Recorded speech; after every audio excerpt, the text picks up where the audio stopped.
今天是周末，不用去上班，所以我不用很早起床，可以多睡一会儿。我醒来的时候，窗外的天已经很亮了，房间里很安静。我躺了一会儿，拿起手机，看见好朋友给我发来的消息。他说，今天要不要一起去喝咖啡？我看着这句话，心里马上高兴起来。我们已经很久没有见面了，平时大家都有工作，也都有自己的事。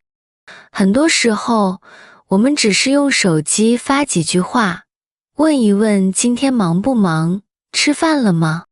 可是，手机里的几句话和真的坐在一起还是不一样。今天，我很想和他坐一会儿，慢慢说说话。我洗了脸，换了一件舒服的衣服，然后出门。那家咖啡店离我家不远，在一条小路边。路上有一些人，也有几辆车。今天的天气很好，不冷也不热，很适合出门。我走在路上，心里很轻，好像这个周末慢慢变得好起来了。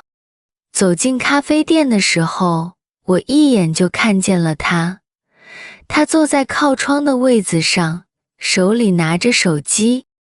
看见我以后，他马上笑了，说：“你今天来得很早呀。”我坐下来，也笑着说：“因为我想你了，想快一点见到你。”他听了以后，笑得更开心。我们点了2杯咖啡，他还是点了他常喝的那一杯。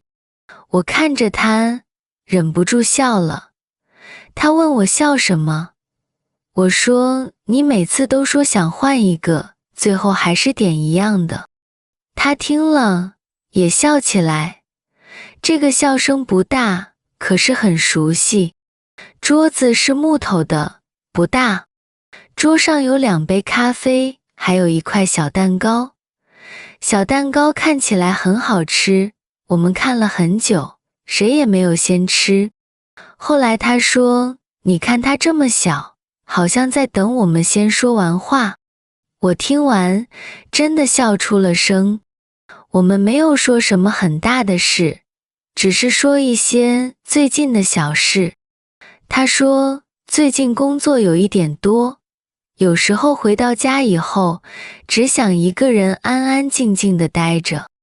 我说，我也有这样的时候，可是有时候，一个人在房间里久了，又会想找一个人说说话。他看着我，轻轻点了点头，说，我知道。听到这句话的时候，我心里很安静。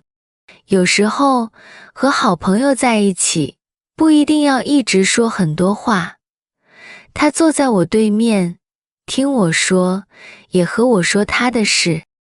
我们说今天的咖啡，说路上的天气，也说下次可以一起去吃饭。那些话都很小，可是听起来很舒服。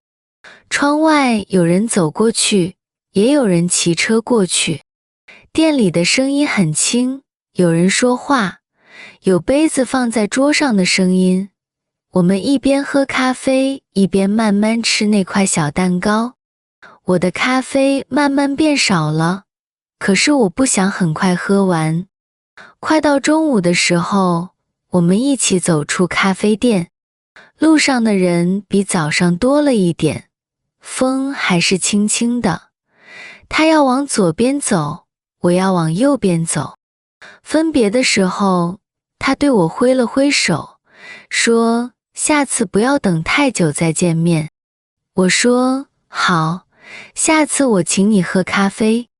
我一个人往家走，天气还是很好，风轻轻的。回到家以后，我把包放下，坐在桌子前，手机安安静静地放在旁边。我想起那杯快喝完的咖啡，也想起他在路口向我挥手的样子。我的心里还留着上午那一点小小的笑声。